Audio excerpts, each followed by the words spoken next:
T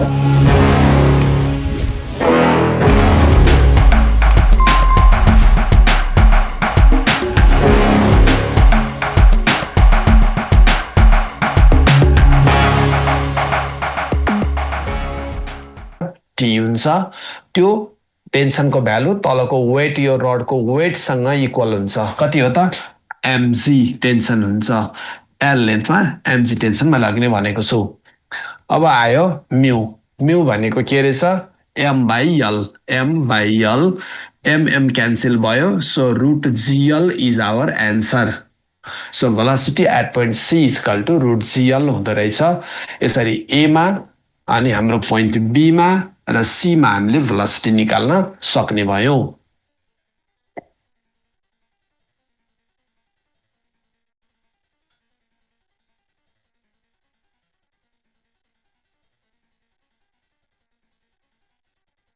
ठीक छ ल एमा बीमा र सीमा भेलोसिटी आयो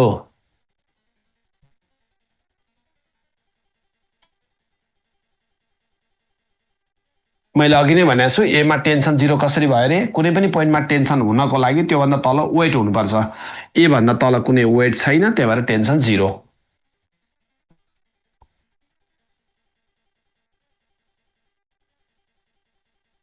अब हेरौं अब मैले यो त म्यानुअली तपाईहरुलाई यो भन्दा अगाडि पनि साउन्डै पढाइराछु म साउन्ड मेकानिकल वेभ सिद्धेर मेकानिकल वेभै पढाइराछु आज मेरो फोर्थ क्लास हो ल लongitudinal wave transverse wave Newton's formula Laplace correction पढाएर सिद्ध्याएर factors affecting velocity of sound पढाएर म आज ट्रान्सभर्स वेभ पढाइराछु ल अब एकछिन हेरौं अब सबभन्दा पहिला ए मा भेलोसिटी निकाल्नु पर्यो भने सर्टकट मेथड पनि सिकाइदिन्छु ए मा भेलोसिटी चाहियो भने रुट जी इन्टु ए भन्दा तलको लेन्थ लिनुस् यो चाहिँ ट्रिक हो है ए मा भेलोसिटी चाहियो भने रुट जी लेख्नुस् अनि ए भन्दा तलको लेन्थ ए भन्दा तल कुनै लेन्थै छैन सो 0 सो भेलोसिटी पनि 0 बी मा भेलोसिटी चाहियो भने रुट जी इन्टु बी भन्दा तलतिरको लेन्थ लिनुस् कति छ एक्स रुट जी एक्स सी मा भेलोसिटी चाहियो भने रुट जी लेख्नुस् अनि सी भन्दा तलतिरको लेन्थ लिनुस् कति एल रुट जी एल यसरी हुन्छ यो चाहिँ सर्टकट ट्रिक मात्रै हो म्यानुअली चाहिँ मैले यता गर्दिसकेको छु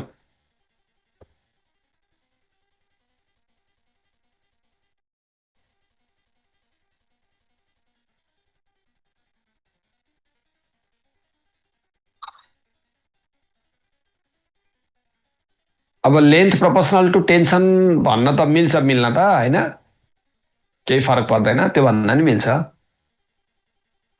तर अब यहाँ टेन्सन त हेर्नु न एक्स लेन्थमा त यस्तो आयो नि त हैन त्यही रुल अनुसारै आइराछ नि त हो तल यदि वेट पनि सस्पेन्डेड भएको भए यहाँ टेन्सन 0 हुन्थेन हामीले एमजी को भ्यालु जति वेट हो त्यही एमजी लहर हालेर फेरि यही फर्मुला लगाउँथ्यौं टी बाइ म्यू नै लगाउँथ्यौं है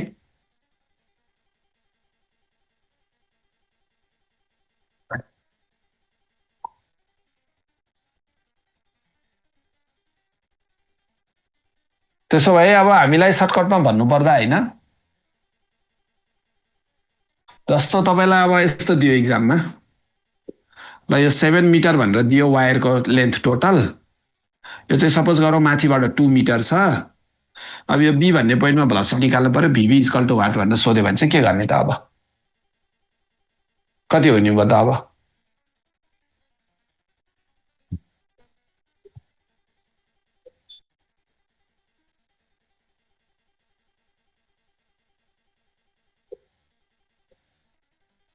अब तपाईहरुले रुट जी इन्टु त्यो भन्दा तलको लेन्थ हैन रुट जी इन्टु यो भन्दा तलको लेन्थ त 5 हुन्छ नि त 5 भनेपछि 5 रुट जी अब यसलाई जी को भ्यालु हाल्दियो भने रुट 50 अब यसलाई पनि सल्भ गर्यो भने 5 रुट 2 अब अप्सन हेरेर काम गर्ने यो अप्सन छ कि यो अप्सन छ कि यो अप्सन छ कि ल बुझ्नु भयो ल यसलाई यति नै भनौं है त ओके अब म तपाईहरुलाई यति भइसकेपछि के भन्छु भन्दा अब ट्रान्सफर स्वेप पढाइ भइरहेछ ट्रान्सफर स्वेपको अस्ति एक दुईवटा क्वेशनहरु गराए आज त्यो सिद्धियो अब यति नै हो यसको टी बाइ म्यू भन्दा अरु फर्मुला छैन अब म तपाईहरुलाई यो फर्स्ट च्याप्टर लगभग सिद्ध्याउने प्रोसेसमा पुगिसकेको छु लङ्गिचुनल वेभ र ट्रान्सफर्स वेभ हामीले सिद्धाइसकेको छौँ। मेकानिकल वेभ हुन् यी दुइटै, यो सिद्धिएको छ। अब हामी सेकेन्ड च्याप्टरतिर जाँदैछौँ।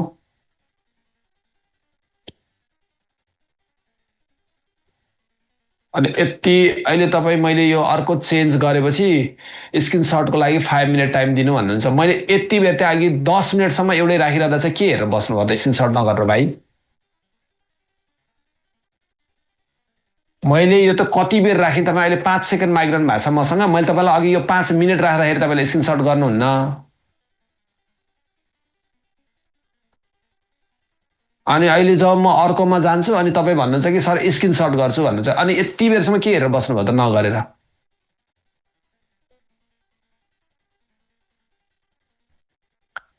अरू स्टुडेन्टहरूलाई पनि डिस्टर्ब हुन्छ नि त होइन? कोर्स त यस्तो गऱ्यो भने जाँदैन नि त भाइ। ल अब हेरौँ, म तपाईँहरूलाई के भन्छु भन्दाखेरि अब हामीले लङ्गिचुनल र ट्रान्सफर्स वेभ सिद्धाइसकेको छौँ है।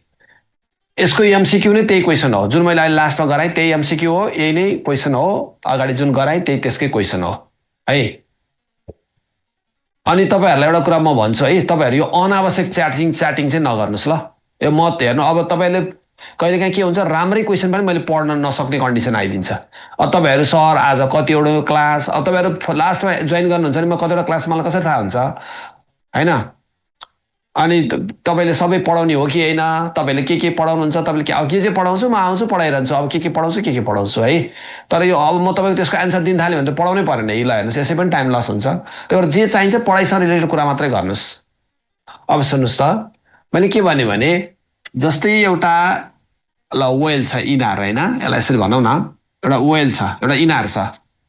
यसमा तपाईँलाई यहाँ चाहिँ पानी सपोज गरौँ, वाटरको लेभल चाहिँ यो ग्राउन्डबाट सपोज गरौँ एच डिस्टेन्समा यच हाइटसम्म पानी छ। माथिबाट चाहिँ यच डेप्थ भन्नुहोस् अब है, यो चाहिँ डेप्थ अफ वाटर यच मानेको छु।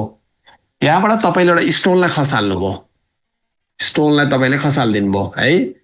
क्वेसनले के सोध्यो भने यो स्टोन खसेको आवाज कति बेरपछि माथि जान्छ, टाइम अफ स्प्ल्यास कति हुन्छ भनेर क्वेसनले सोध्यो है। तपाईँहरूलाई अहिले के चाहियो? Time of splash T is equal to what भनेर सोध्यो होइन। स्टोन खसेको आवाज कति बेरपछि सुनिन्छ, टाइम अफ स्प्ल्यास तपाईँलाई इक्जाममा सोध्यो। फर्मुला नै सोध्यो, न्युमेरिकल सोध्यो। अब तपाईँलाई पहिला त यसको एप्स चाहियो, एप्स भनेको फर्मुला। अनि न तपाईँले फर्मुलामा डाटा हाल्न सक्नुहुन्छ। यहाँ एकजना भाइले एन्सर लेखिसक्नु भएको छ, तपाईँको एन्सर एकदम करेक्ट छ है, पोस्ट गरिसक्नु भएको छ हो, एकदम है, ठिक छ। अब तपाईँले के गर्नु पर्यो भन्दाखेरिमा है, टाइम अफ स्प्ल्यास तपाईँलाई चाहियो भनेको स्टोन खस्नु पर्यो, साउन्ड माथि जानु पर्यो, यो टोटल टाइमलाई जोड दिनु पर्यो। टाइम अफ स्प्ल्यास त्यहाँबाट निस्किन्छ। सबभन्दा फर्स्टमा चाहिँ के छ भने टाइम भनेको टाइम फर स्टोन, पहिला त स्टोन खस्ने टाइम राख्नुहोस्, प्लस टाइम फर साउन्ड, अनि साउन्डलाई माथि जान लागेको टाइम लेख्नुहोस्। दुईटा टाइम जोड दिनुहोस्, तपाईँको एन्सर आइहाल्छ है। भेरी गुड, तपाईँहरूको एन्सर जसले पोस्ट गर्नुभएको छ। स्प्ल्यास भनेको त्यो छप्ल्याङ्ग गरेको आवाज, स्टोन खसेपछि जुन साउन्ड निस्किन्छ नि पानीमा, त्यो साउन्ड माथि आउन कति बेर लाग्छ? पहिला त स्टोन तल जाने टाइम चाहियो हो। स्टोन तल जाने टाइम भनेको कुनै पनि बडी यच हाइटमा खस्छ भने ट्वाइस यच बाई जी हुन्छ फलिङ बडीको टाइम। कहाँबाट आयो? H is equal to ut plus half gt स्क्वायरबाट आयो हो कि होइन? यो स्टोनलाई तल खस्ने टाइम, तल खस्दा त यु जिरो हुन्छ भनेपछि T is equal to under root twice H by g त यहाँबाट आयो पहिला यो। अब प्लस, अब हामीलाई के छ त, साउन्ड माथि जाने टाइम, यहाँ प्रड्युस भएको साउन्ड यहाँ जान कति बेर लाग्छ टाइम चाहियो, distance by velocity of sound t is equal to भनेपछि हामीले यो दुईटा फर्मुला युज गरेर यो क्वेसन सल्भ गर्नु पर्यो। अब तपाईँलाई यच दियो भने त तपाईँको एन्सर त आइहाल्यो, आएन त? यच दियो भने त हाम्रो एन्सर त आयो है। भनेपछि यसलाई यसरी सल्भ गर्नु पर्यो।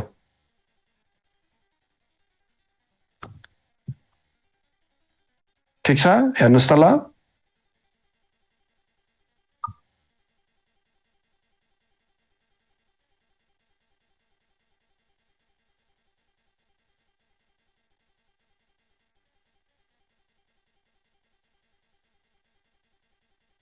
कसले बुझ्नु भएको छैन ल भन्नुहोस् अब।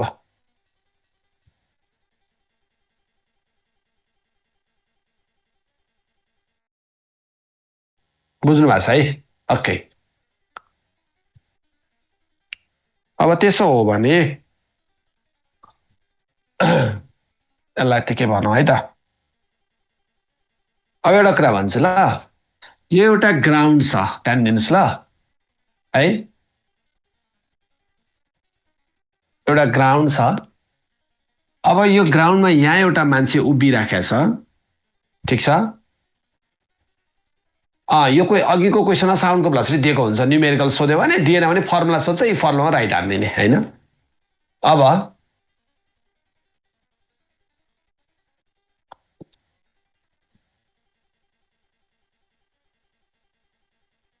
टाइमको फर्मुला के हो भाइ? Distance by velocity. Second formula त distance by velocity H by v आइहाल्यो नि। फर्स्टको चाहिँ के हो? स्टोन खस्दा एच हाइटमा खस्दा कति हुन्छ? प्रोजेक्टाइल मोसनमा 11मा पढाए होइन, T equal to under root twice H by g, त्यही दुईटा टाइम जोडिदिएको हो मैले। ग्राउन्ड छ, ग्राउन्डमा एउटा मान्छे उभिराखेको छ, जस्ट एबोभ हिज हेडबाट, उसको टाउको माथिबाट एउटा जेट प्लेन यसरी पास भएर गयो है। ल, एउटा जेट प्लेन पास भएर गयो। सकेसम्म ध्यान दिनुहोस्, दोहोऱ्याएर सोध्न नपरोस् ल, मैले स्लो नै भनिरहेको छु। ग्राउन्डमा एउटा मान्छे उभिराखेको छ, उसको टाउको माथिबाट एउटा जेट प्लेन यसरी पास भएर गयो, ठिक छ। यु स्पिडले कुदिरहेछ, यु स्पिडले गइरहेछ भनेर मान्नुहोस्, जेटको स्पिड। जब यो मान्छेले यो जेट प्लेनलाई हेर्छ, उसको आँखाले यो भर्टिकलसँग थीटा डिग्रीको एङ्गल बनाउँछ।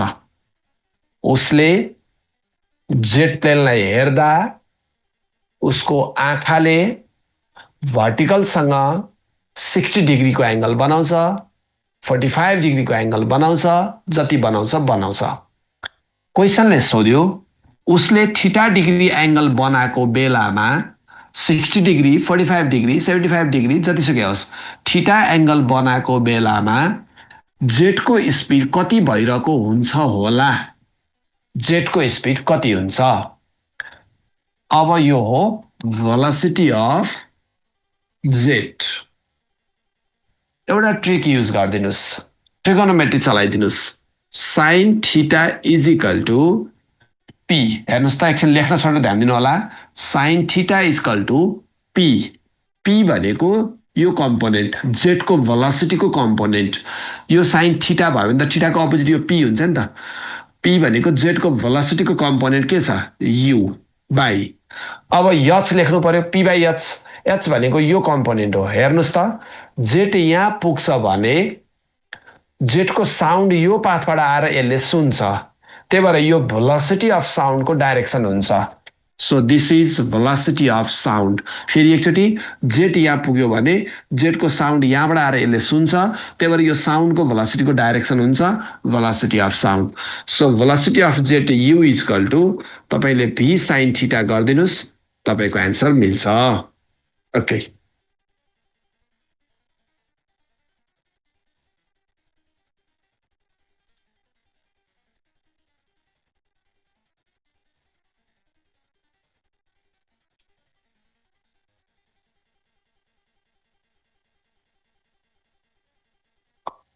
सिद्धियो भयो।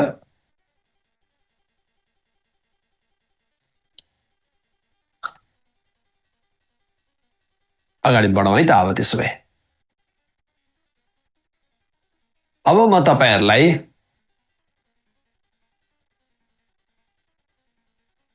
अब हामी सेकेन्ड च्याप्टरमा जाउँ है। सेकेन्ड च्याप्टरमा के छ भन्दाखेरि अब सुपरपोजिसन अफ वेव्स।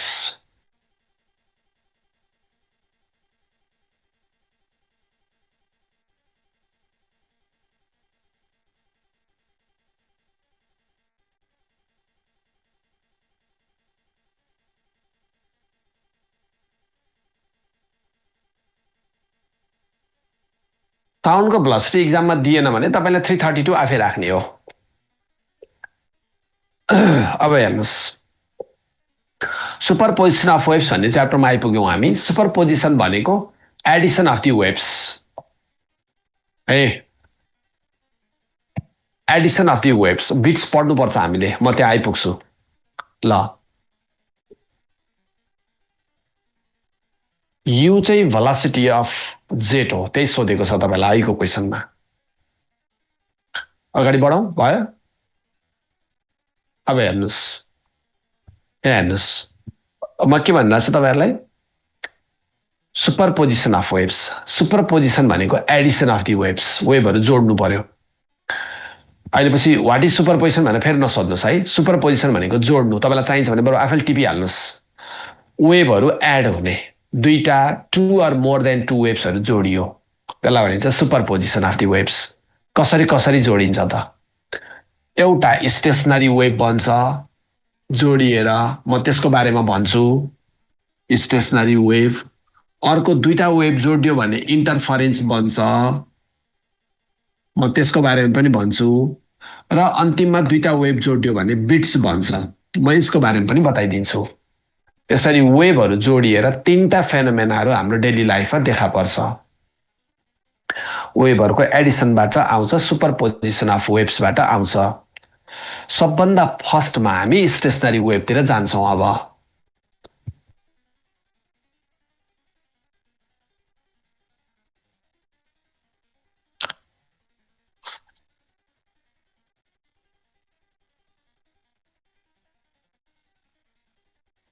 सबभन्दा फर्स्टमा जाउँ स्टेसनरी वेभतिर। अब स्टेसनरी वेभ चाहिँ कसरी बन्छ त, होइन? स्टेसनरी वेभ भनेको चाहिँ के हो त?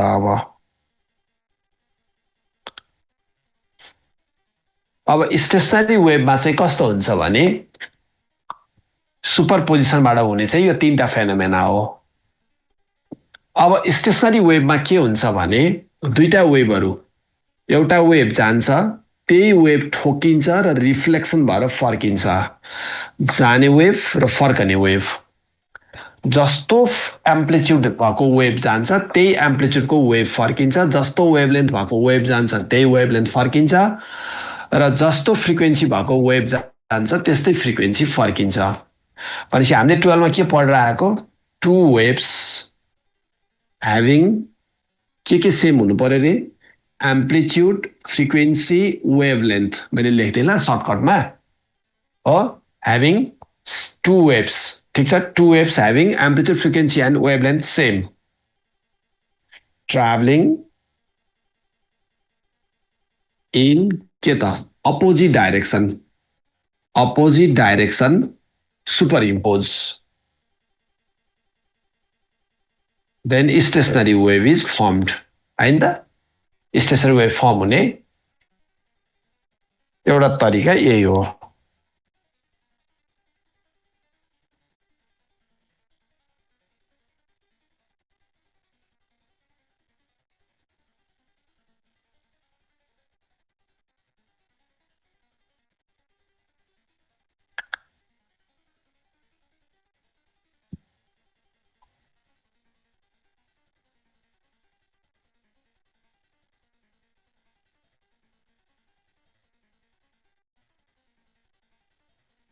अब यसको इक्जाम्पल के होला?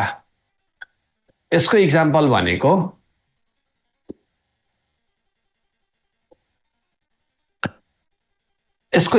भनेको चाहिँ जस्तै क्लोज अर्गान पाइप बजाउनु, ट्राफिक हुइसल फुक्नु, गिटारको स्ट्रिङ बजाउनु, अथवा ओपन अर्गान पाइप शङ्ख फुक्नु, फ्लुट बाँसुरी बजाउनु। एउटा वेभ जान्छ, त्यही वेभ ठोकेर फर्केर आउँछ, दुईटा वेभ सुपरइम्पोज हुन्छ है। अर्गान पाइपहरूमा यही फेनोमेना देखिन्छ। भनेपछि दुईटा वेभ सुपरइम्पोज भएर हाम्रो डेली लाइफमा स्टेसनरी वेभ बन्दो रहेछ। अब दुईटा वेभ सुपरइम्पोज हुने अर्को तरिका के छ त? इन्टरफरेन्स। इन्टरफरेन्स भने चाहिँ कस्तो? इन्टरफरेन्स भन्नाले चाहिँ सेम फ्रिक्वेन्सी सेम डाइरेक्सनमा सुपरइम्पोज भयो। जस्तै यफ भन्ने एउटा वेभ छ, अर्को पनि यफ नै वेभ छ, सेम फ्रिक्वेन्सी सेम डाइरेक्सनमा। फ्रिक्वेन्सी भनेको आवाज है भाइ बहिनीहरू, जस्तो आवाज जान्छ त्यस्तै आवाज ठोकिएर फर्केर आयो भने स्टेसनरी बन्छ भनेको हो। स्टेसनरी वेभमा सोर्स एउटा मात्रै हुन्छ जहिले पनि, त्यही वेभ गरेर रिफ्लेक्सन भएर फर्किनुपर्छ, यो पनि याद गर्नु होला है।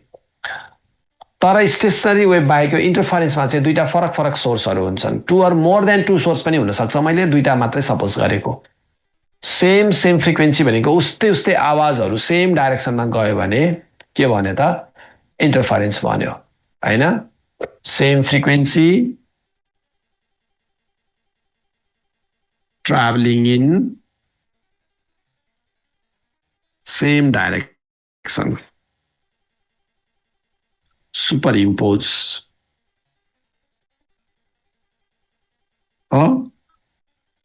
to form के त इन्टरफरेन्स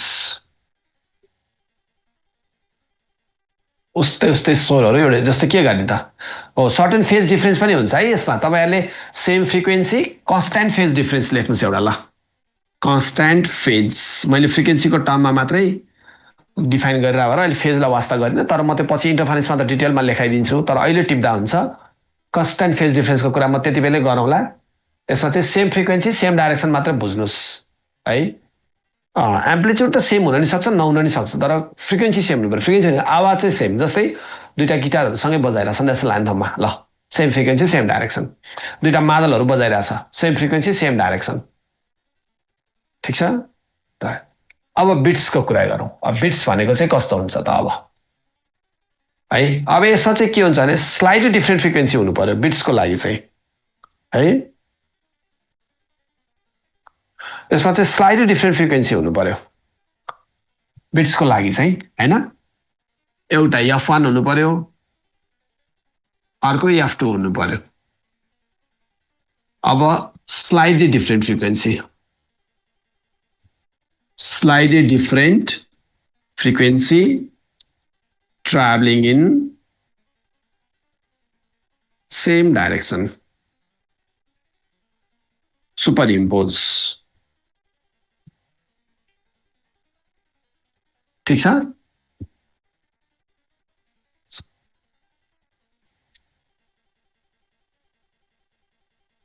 slightly different frequency traveling in same direction superimpose then bits is firmed यसरी तीन किसिमबाट वेभहरू सुपरइम्पोज हुन्छ स्टेशनरी वेभ इन्टरफरेन्स र बिट्स गरेर ठीक छ ल अब त्यसो हो भने म तपाईहरुलाई अब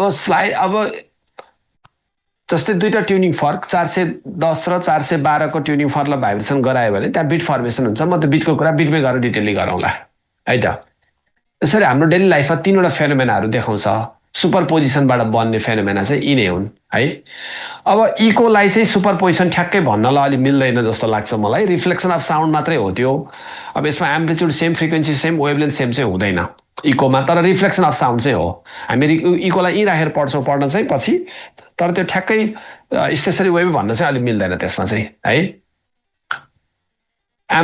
ठीक छ ल डिफ्र्याक्सनलाई चाहिँ यसमा राखिदैन डिफ्र्याक्सन चाहिँ एक्चुअली कुनै कर्नरमा ठोकेर हुने बेन्डिङ फेनोमेना हो त्यो है लाइट अथवा साउन्ड स्क्याटर्ड हुने हो त्यहाँ सुपरपोजिसन जनरली भएर हुँदैन त्यही भएर हामीले चाहिँ यसलाई चाहिँ सुपरपोजिसन हुन त हुन्छ त्यसमा तर त्यो स्क्याटरिङ फेनोमेना हो क्या त्यो सुपरपोजिसन फेनोमेनाको रूपमा लिँदैन त्यसलाई अब तपाईहरुलाई म यहाँनेरि आइपुग्दा लाइट र साउन्डको बीचमा थोरै कुरा गर्छु है त लाइट अनि साउन्ड हामीले स्कुलदेखि नै लाइट र साउन्ड पढेर आयौं है अब यो लाइट र साउन्डमा हुने केही सिमिल्यारिटिजहरू र इन्टरफरेन्स भनेकै दुईटा वेभहरू मिक्स हुने हो इन्टरफरेन्समा त झन् मजाले भइहाल्छ नि अब एकछिन हेर्नुहोस् है मैले के भन्दैछु स्कुलदेखि नै हामीले 8 9 देखि नै हामीले लाइट र साउन्डको बारेमा पढ्दै आयौं 8 मा पढ्यौं 9 मा पढ्यौं 10 मा पढ्यौं 11 मा पढ्यौं 12 मा पनि लाइट पढ्यौं साउन्ड पनि पढ्यौं अब यो दुईटा बीचको सिमिल्यारिटी के रहेछ अथवा दुईटाको डिफरेन्स के रहेछ भन्ने कुरा एकचोटि हामी गरिहेरौं है त सबभन्दा पहिलो कुरो लाइटले रिफ्लेक्सन देखाउँछ साउन्डमा पनि रिफ्लेक्सन फेनोमेना देखिन्छ दुवैमा है एकछिन सुनिदिनु होला धैर्य गरेर है तपाईहरुलाई थाहा पनि छ तैपनि एकछिन चुप लागेर सुनिदिनु होला मैले के भन्दैछु लाइट रिफ्लेक्ट हुन्छ रिफ्लेक्सन अफ लाइट त हामीले क्लास 11 मा प्र्याक्टिकल पनि गर्यौं ल्याबमा रिफ्लेक्सन अफ लाइट त पिन गाडेर एउटा सोर्सबाट आएको लाइट मिररमा ठोकेर रिफ्लेक्ट भएर जान्छ साउन्ड पनि रिफ्लेक्सन हुन्छ साउन्डको रिफ्लेक्सन भनेको अघि इको तपाईहरुले नै भन्नुभयो साउन्ड गएर ठोकेर फर्केर आउने केस हो त्यो इको त्यस्तै यो स्टेशनरी वेभहरु पनि रिफ्लेक्सनै भएको त हो नि close organ pipe open organ pipe सबै के हुन्छ यिनीहरुमा रिफ्लेक्सन अफ साउन्ड हुन्छ त्यही भएर रिफ्लेक्सन दुवैले देखाउँछ अब अर्को छ रिफ्र्याक्सन साउन्ड र लाइट दुवैले देखाउने अर्को फेनोमेना भनेको चाहिँ रिफ्र्याक्सन पनि हो रिफ्र्याक्सन भनेको बेन्डिङ अफ लाइट लाइट एयरबाट वाटरमा जाँदा बेन्ड हुन्छ वाटरबाट एयरमा आउँदा पनि बेन्ड हुन्छ मिडियम चेन्ज हुँदा बेन्ड हुन्छ त्यही भएर हामीले स्कुलमा नि पढेको थियौं the depth of a lake or pond है is shallower than they actually is तिनीहरू जति गहिरो छ त्यो भन्दा कम गहिराईको देखिन्छ that is refraction of sound भनेर हामी लाइट भनेर हामीले पढिसकेका छौं है अब साउन्डको पनि रिफ्र्याक्सन हुन्छ ल मलाई एउटा एक्जाम्पल दिनुस् त हाम्रो डेली लाइफमा साउन्ड रिफ्र्याक्ट भएको कहाँ छ रिफ्र्याक्सन अफ साउन्डको एक्जाम्पल के हुन्छ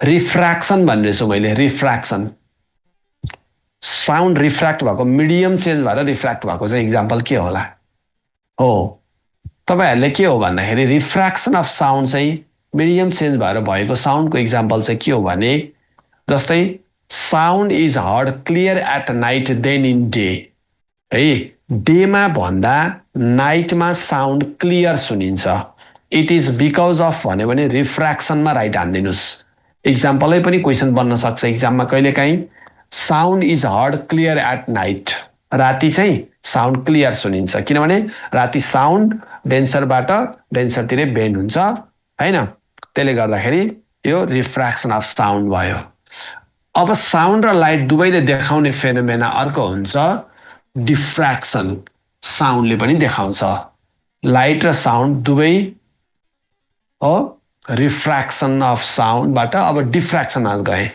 हो तपाईहरुले अघि जुन त्यो एउटा कोठाबाट अर्को कोठामा जाने एक्जाम्पल दिइरहनु भएको थियो नि वालमा ठोकेर रुममा ठोकेर वालमा डोरमा विन्डोमा ठोकेर एउटा रुमबाट बोलेको अर्को रुममा सुन्ने चाहिँ त्यो डिफ्र्याक्सनको एक्जाम्पल हो त्यो रिफ्र्याक्सन हैन रिफ्र्याक्सन त राति साउन्ड क्लियर सुन्ने रिफ्र्याक्सनमा राइट हान्नुस् एउटा रुमबाट अर्को रुममा बोलेको सुन्ने चाहिँ डिफ्र्याक्सनमा राइट हान्नु पर्यो किन डिफ्र्याक्सनमा चाहिँ कर्नरमा ठोकिएर लाइट बेन्ड हुन्छ हो कुनै एजमा कुनै अब्स्ट्याकलमा एउटा न्यारो एपरेचरमा लाइट ठोकिएर बेन्ड भयो भने त्यसलाई हामी डिफ्र्याक्सन अफ लाइट भन्छौं मैले के भनिरहेको छु जस्तै एउटा ओपनिङ यो लिनुस् एकदम फाइन अब्स्ट्याकल भनेको यसलाई लिदा पनि हुन्छ अब यहाँबाट सपोज गरौँ लाइट गयो यो कर्नरमा ठोकेर यसरी बेन्ड भयो यसरी गएको लाइट फेरि यो कर्नरमा ठोकेर यसरी बेन्ड भएर यसको ज्योमेट्रिकल स्याडो बन्यो यो एपरेचरकै स्याडो बन्यो यो कर्नरमा ठोकेर हुने बेन्डिङलाई डिफ्र्याक्सन अफ है के त लाइट भनेर भन्छौं है अब सुन्नुस् अब यसमा के हुन्छ भन्दा तपाईलाई थाहा छ कि लाइटको wavelength is in the order of size of the obstacle हुनुपर्छ डिफ्र्याक्सन हुनको लागि फेरि सुन्नुस् कुनै पनि लाइट डिफ्र्याक्ट हुनको लागि लाइटको वेभलेन्थ र अब्स्ट्याकलको साइज हुन्छ नि ओपनिङ हो त्यो साइज के हुनुपर्छ सेम अर्डरको हुनुपर्छ हैन अब्स्ट्याकलको साइज र लाइटको वेभलेन्थको अर्डर नियरली इक्वल भयो भने मात्रै लाइट के हुन्छ रिफ्र्याक्ट के डिफ्र्याक्सन हुन्छ तर तपाईहरुलाई एउटा कुरा भन्छु कि अब हेर्नुस् है म एउटा कुरा भन्छु साउन्डमा पनि त्यही हो लाइटमा पनि त्यही हो डिफ्र्याक्सन हुनको लागि वेभलेन्थको अर्डर र यो अब्स्ट्याकल यो जुन छ नि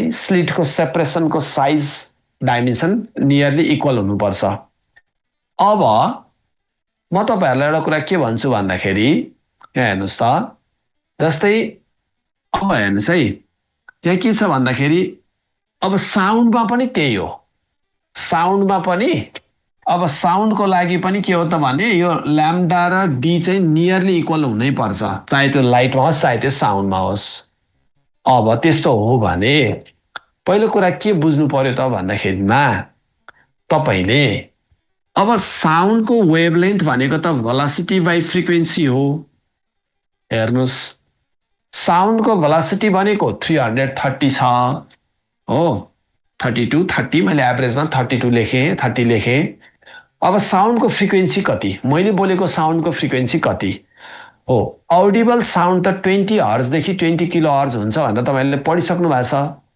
20 हर्जदेखि 20 किलो हर्जसम्म जति भए पनि हुन्छ। सो मलाई अहिले सजिलो हुने हुनाले मैले 330 हर्ज नै लिएँ, मलाई म्याथ गर्न सजिलो होस् भन्नको लागि हो। त्यसो भए यो र यो क्यान्सल गर्नुभयो भने 1 मिटर आयो वेभलेन्थ, होइन? वेभलेन्थ 1 मिटर आयो हो। अब साउन्डको वेभलेन्थ 1 मिटर आयो भने अब तपाईँलाई अब्स्ट्याकलको साइज अब डी चाहियो 1 मिटरको। तपाईँले तपाईँको घरको ढोका खोल्नुहोस्, त्यो 1 मिटरै डिस्टेन्स मान्नुहोस्। झ्याल खोल्नुहोस्, नियरली 1 मिटर हुन्छ भनेपछि त के बुझ्यो भने ल्याम्डा र डी त इक्वल हुँदो रहेछ नि त साउन्डको लागि त, किन साउन्डको त वेभलेन्थै धेरै हुँदो रहेछ हेर्नुहोस् होइन, वेभलेन्थै बढी हुँदो रहेछ। कुरा बुझ्नुभयो? वेभलेन्थ भने थाहा छ तपाईँहरूलाई, कम्प्रेसन बिचको डिस्टेन्स। साउन्ड त लङ्गिट्युडनल वेभ हो, एउटा कम्प्रेसनबाट अर्को कम्प्रेसनसम्मको डिस्टेन्सलाई हामी वेभलेन्थ भन्छौँ ल्याम्डा। एउटा रेडिफ्र्याक्सनबाट अर्को रेडिफ्र्याक्सनसम्मको डिस्टेन्सलाई पनि हामी वेभलेन्थ भन्छौँ ल्याम्डा। भनेपछि साउन्डमा के हुँदो रहेछ त भन्दाखेरि अब ल्याम्डा र डी नियरली इक्वल। हामीले झ्याल खोले पनि डी 1 मिटर, होइन, ढोका खोले पनि 1 मिटर भनेपछि साउन्डमा के हुँदो रहेछ भने ल्याम्डा र डी इक्वल हुने फेनोमेना मिल्दो रहेछ। तर लाइटमा आउनुहोस्, लाइटको वेभलेन्थ हुन्छ 10⁻⁻7 मिटर। लाइटको वेभलेन्थको अर्डर हुन्छ 10⁻⁻7 मिटर। अब तपाईँले हाम्रो डेली लाइफमा 10⁻⁻7 मिटर बराबरको डी ओपनिङ स्पेस एपरेचरको साइज, त्यो लाइट ठोकिने ठाउँ त कहीँ पनि भेटाउनुहुन्न, किनभने 10⁻⁻7 मिटर भनेको त अति नै सानो भयो। यस्तो त उस्तै परे हाम्रो नेक्ड आइले देख्दा पनि देख्दैन। अब 10⁻⁻7 मिटर बराबरको ओपनिङ अथवा स्पेस अथवा स्लिट त हाम्रो डेली लाइफमा छैन। त्यसले गर्दा लाइटको त डिफ्र्याक्सन भेटाउन अति नै गाह्रो छ। हेर्नुहोस्, साउन्डको मजाले ल्याम्डा र डी इक्वल भयो, बुझिहाल्नुभयो।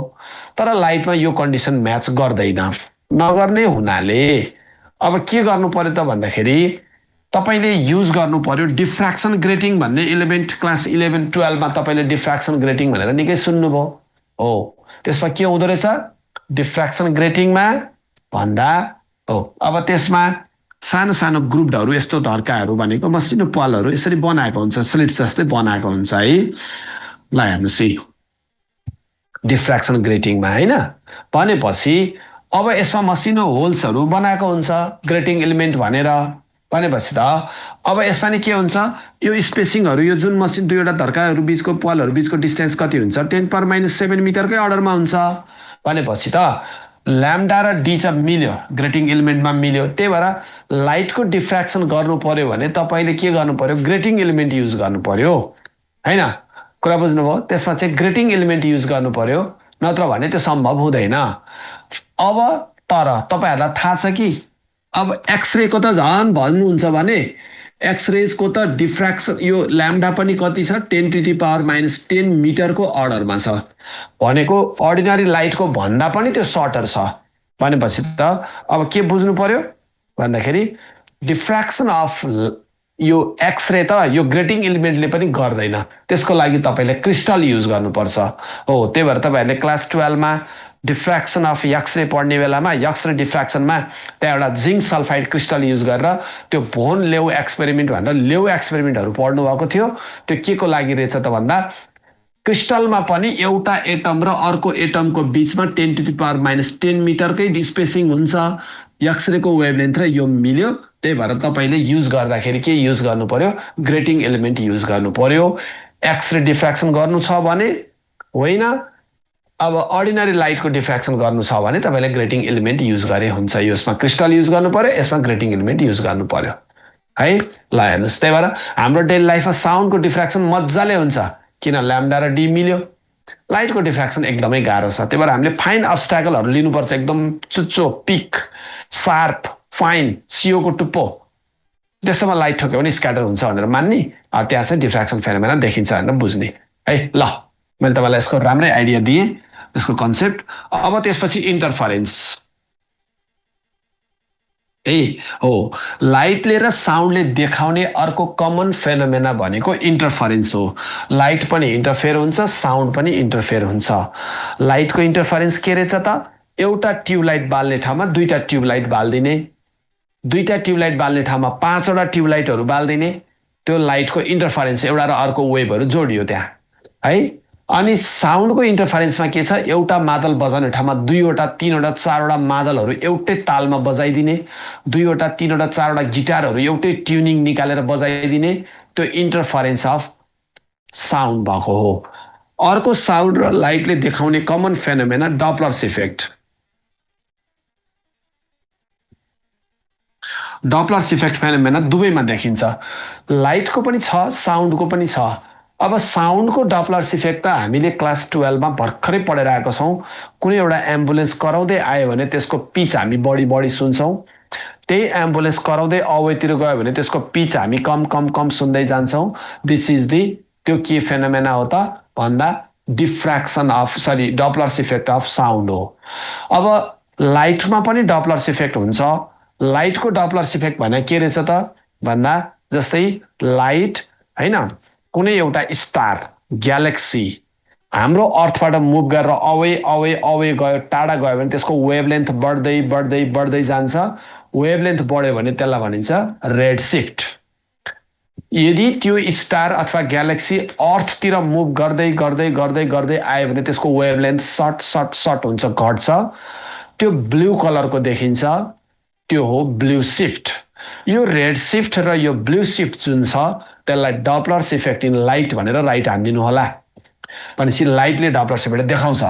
अब साउन्डको पनि भइहाल्यो।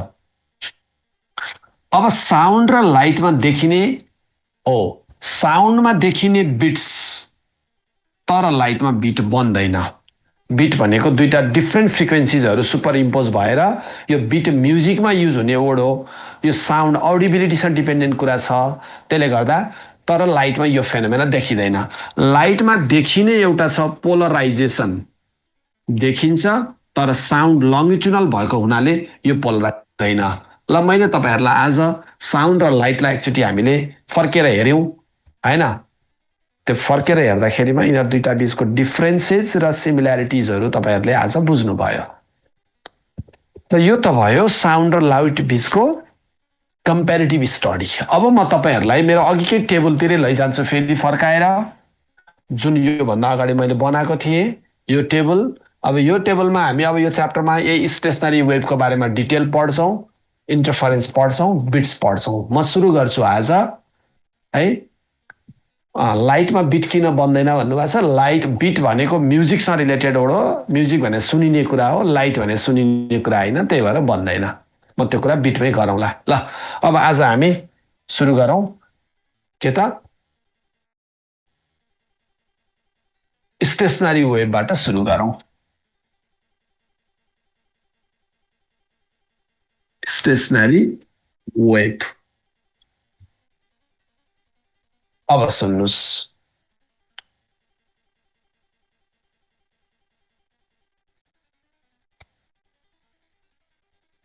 मैले लाइटको डपलर शिफ्ट, रेड शिफ्ट र ब्लू शिफ्ट भनिसकेको छु अघि नै।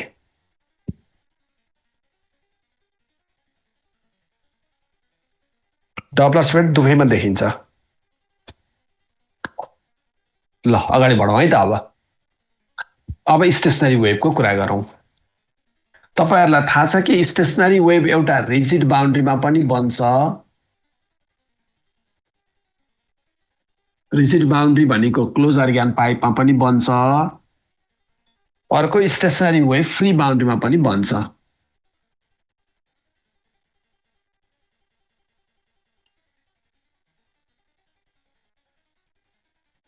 स्टेसनरी वेभ फ्री बाउन्ड्रीमा पनि बन्छ है। अब सबभन्दा पहिलो कुरा त रिजिड बाउन्ड्रीमा हामी हेरौँ। तपाईले यहाँबाट फुक्नुभयो, वेभ गयो, ठोकियो, रिफ्लेक्सन भयो, फर्कियो, यो जाने वेभ, यो फर्कने वेभ है। अब यो रिजिड बाउन्ड्रीमा बन्ने स्टेसनरी वेभ भनेको क्लोज अर्ग्यान पाइपमा बन्ने स्टेसनरी वेभको कुरा हुँदैछ सबभन्दा फर्स्टमा। अब म तपाईहरुलाई के भन्छु भन्दा रिजिड बाउन्ड्रीमा के हुन्छ त। अब हेर्नुस्, रिजिड बाउन्ड्री भनेको क्लोज अर्ग्यान पाइप है। ल अब तपाईहरु एकछिन एक टक लगाएर ध्यान दिनु होला, मलाई दोहोऱ्याएर चाहिँ नसोधिदिनुहोस् प्लिज। अब यहाँ हेर्नुहोस् है, म एउटा कुरा भन्दैछु, एकछिन नलेख्नु होला। नलेखिकन म कसरी बुझाउँछु, एकदम स्लो बुझाउँछु, यहाँ एउटा कुरा भन्नु छ नयाँ कुरा, तर फेरि भनिदिनु सर भनेर चाहिँ कसैले पनि नभन्नु होला। त्यही भएर एकैचोटि हेर्नुहोस्, नलेख्नुहोस्। मैले भन्नुहुन्छ नलेख्नु होला, तपाईँले बुझ्नुहुन्छ, बुझ्ने गर्ने भन्छु म। सुन्नुहोस्, तर मलाई नदोहोऱ्याउनु होला है। यहाँ हेर, सबभन्दा पहिला तपाईँले यहाँबाट फुक्नुभयो, वेभ गयो, साउन्ड गयो, इनर्जी गयो, जे भने पनि त्यही हो, डिस्टर्बेन्स गयो। जाने वेभले y1 is equal to are sine omega t minus kx, यो प्रोग्रेसिभ वेभ हो। जाने वेभको इक्वेसन त यही भइगयो। तपाईँलाई थाहा छ कि y पार्टिकलको डिस्प्लेसमेन्ट हो, यक्स वेभको डिस्प्लेसमेन्ट हो। मैले फर्स्टै लेक्चरमा यो पढाएको छु। किन? साउन्ड जाँदा वेभ पनि गएको हुन्छ, पार्टिकल पनि टु एन्ड फ्रो मोसन गरिराखेको हुन्छ। अब हेर्नुहोस् बााउन्ड्री, मैले फेरि बनाएँ, यही बााउन्ड्रीलाई रिड्र गरेँ, यो बोर्डर ठोक्किने ठाउँ। हामीले अहिले हाम्रो पेनको बिर्को फुकिरहेछौँ, मार्करको क्याप फुकिरहेछौँ भनेर बुझ्नुहोस्, क्लोजर ज्ञान पाइप। जाने वेभले, यो डिस्टर्बेन्सले, यो इनर्जीले बााउन्ड्रीमा भएको पार्टिकललाई, यहाँ भएको एयर मोलिकुललाई कतातिर धकेल्यो त? अब भित्तातिर भनेको राइटतिर धकेल्यो भनेपछि यो y1 त पार्टिकलको डिस्प्लेसमेन्ट भेक्टर हो। यसको डाइरेक्सन कता हुन्छ त? यो जाने वेभले यसलाई उतातिर ठेल्छ, यो पार्टिकलको डिस्प्लेसमेन्ट हो, एयर मोलिकुललाई कता ठेल्छ? वालतिर ठेल्छ। भनेपछि जाने वेभको डाइरेक्सन भनेको यो पार्टिकलको डिस्प्लेसमेन्टको डाइरेक्सन राइटतिर हुन्छ। फेरि एकचोटि त्यहाँबाट फुक्नुभयो, यो फुकेको वेभले, डिस्टर्बेन्सले यो बााउन्ड्रीमा भएको पार्टिकललाई भित्तातिर ठेल्छ, राइटतिर ठेल्छ, त्यही भएर y1 को डिरेक्सन राइटतिर भयो। तर यहाँ फर्केर आउने वेभले, फर्किने वेभले, अब यहाँ त ठोक्यो, वेभ त ठोक्यो, फर्केर आउने वेभले त्यही भएको पार्टिकललाई अब यतातिर मतिर लेफ्टतिर ल्याउन खोज्छ भनेपछि y2 को डाइरेक्सन चाहिँ अब लेफ्टतिर हुन्छ है। फेरि एकचोटि, जाने वेभले बााउन्ड्रीमा भएको पार्टिकललाई राइटतिर ठेल्न खोज्छ, त्यही भएर y1 को डाइरेक्सन, भेक्टरको डाइरेक्सन y1 राइटतिर हुन्छ। यहाँ ठोकेर फर्केर आउने वेभले त्यही पार्टिकललाई लेफ्टतिर ठेल्न खोज्छ, त्यही भएर y2 को डाइरेक्सन चाहिँ लेफ्टतिर हुन खोज्छ हो। अब यो y1 र y2 को डाइरेक्सन कस्तो छ त? अब भन्दा अपोजिट छ, y1 उता, y2 यता। त्यसो भए यो पार्टिकलको डिस्प्लेसमेन्टमा त 180 को फेज चेन्ज आयो नि त, यो उता यो यता भनेपछि त y2 भनेको आर साइन फेज भने त यही हो, यो भन्दा पाई 180 ले फरक पर्यो, जाने उता फर्किने यता भन्छ 180, यो भन्दा 180 चेन्ज गरिदिनु पर्यो, ओमेगा टी। अब सुन्नुहोस्, मैले भनेको छु एक्स भनेको वेभ हो, y भनेको पार्टिकलको लागि हो। यो वेभको डाइरेक्सन, जाने वेभको डाइरेक्सन उतातिर छ, फर्कने वेभ र ठोकेर फर्केर आउने वेभको डाइरेक्सन ठ्याक्कै अपोजिट छ। जाने वेभ र फर्कने वेभको डाइरेक्सन त अपोजिट छ नि, किन? वेभ त भित्तामा ठोकेर फर्क्यो नि त। त यो वेभको डाइरेक्सन त ठ्याक्कै अपोजिट भयो नि, अहिलेको भन्दा अपोजिट भयो, सो प्लस गर्नु पर्यो, प्लस केएक्स भयो। पार्टिकलमा चाहिँ फेज चेन्ज आयो, वेभमा चाहिँ डिरेक्सन अपोजिट भयो। अब हेर्नुहोस् त, साइन 180 प्लस थीटा भनेको माइनस साइन थीटा हुन्छ हो। भनेपछि यो y2 भयो, यो y1 भयो, यो y2 भयो, दुईटा जोडिनु पर्यो, y is equal to y1 plus y2 भयो। त्यसो भए हामीसँग के देखियो? Sine C minus sine D को फर्मुला लाग्यो। Sine C minus sine D जोड्दा minus 2r sine kx cos omega t भयो। So stationary wave in rigid boundary भन्यो भने यसमा राइट हाल्नु पर्यो। ल अब सार्नुहोस्,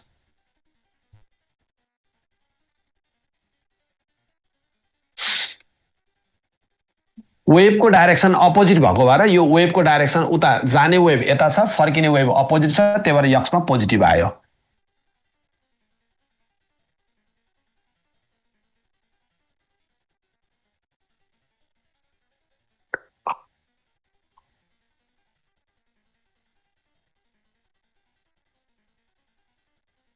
सारी लेख्नुपर्ने, सार्नुपर्ने, के गर्नुपर्ने गर्नुहोस्।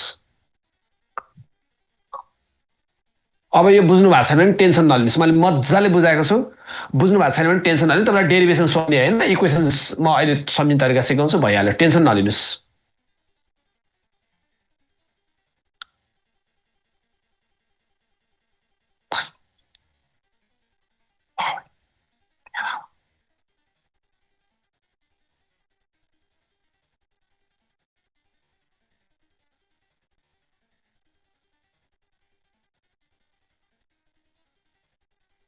अब म लैजाँदैछु ओपन अर्ग्यान पाइपतिर। सुन्नुहोस्, अब यहाँ पनि तपाईँहरूले लेख्न छोडेर बुझ्नतिर लाग्नुहोस्, अनि मात्र लेख्नु होला, अनि मलाई दोहोऱ्याउनु पर्दैन सोद्धा तपाईँहरूले। हेर्नुहोस्, फुक्नुभयो। जाने वेभले त यो पार्टिकललाई यही डाइरेक्सनमा लान्छ, वाइ वानको डाइरेक्सन, यो वाइ वानको डाइरेक्सन त अहिलेको जस्तै y one equal to are sine omega t minus केएक्सै भयो। यसमा समस्या छैन, जाने वेभले पार्टिकललाई राइटतिर लैरहेछ, ठिकै छ। अब बााउन्ड्री हेर्नुहोस्, अब बााउन्ड्री हेर्नुहोस्, बााउन्ड्री त फ्री छ यसको त। अब पार्टिकल त बाहिरतिरै जान्छ, यहाँको पार्टिकल अहिलेको जस्तो ठोकेर फर्किँदैन नि, अब फ्री बााउन्ड्री छ, ओपन अर्ग्यान पाइपमा। त्यही भएर वाइ टूको पनि डाइरेक्सन चाहिँ के हुन्छ त भन्दा वाइ वानको भेक्टर जता छ वाइ टू भेक्टरको पनि डाइरेक्सन सेम हुन्छ, दुवै एकातिर हुन्छ, प्यारलल, एङ्गल चेन्ज हुँदैन। अब फ्री, ठिक छ, एङ्गलमा कुनै पनि चेन्ज आउँदैन है। अब एङ्गलमा चेन्ज आउँदैन भनेपछि अब के हुन्छ त भने तपाईँले यहाँबाट फुक्नुभयो, फुकेपछि भित्रको एयर जति सब बाहिर गयो हो। तपाईँले यहाँबाट फुक्दा भित्रको एयर जति सब बाहिर गयो भनेपछि बाहिर के भयो, एयरको डेन्सर मिडियम भयो, यहाँ एयरको डेन्सरी भयो कि भएन, भयो है, एयरको डेन्सर मिडियम बन्यो। तपाईँले फुक्दा भित्रको एयर जति सब बाहिर जान्छ, बाहिर एयरको डेन्सर मिडियम भयो। त्यही डेन्सर एयरमा वेभ ठोकेर रिफ्लेक्सन भएर फर्केर चाहिँ आउँछ। कहाँ ठोकिन्छ भन्ने लाग्ला कि तपाईँलाई, ओपन अर्ग्यानमा कहाँ ठोकिन्छ, एयरमा ठोकिन्छ। तपाईँले फुक्नुभयो, भित्रको एयर बाहिर जान्छ, त्यही बाहिर एयरमा चाहिँ के हुन्छ त, वेभ ठोकेर रिफ्लेक्सन भएर फर्केर आउँछ, त्यही डेन्सर एयरमा वेभ ठोकेर फर्केर आउँछ। So y two equal to are sine omega t plus kx भयो हो। वेभको डाइरेक्सन त अपोजिट भयो नि, जाने वेभ उता फर्किने वेभ यता हो, डिरेक्सन अपोजिट भयो भनेपछि अब तपाईँहरूले y is equal to y one plus y two जोडिदिनुहोस्, साइन सी प्लस साइन डीको फर्मुला लाग्यो, twice R cos kx sine omega t y is equal to, ल यसरी दुईटा इक्वेसन, यसमा चाहिँ साइन केएक्स आउँछ, उसमा कस केएक्स आउँछ।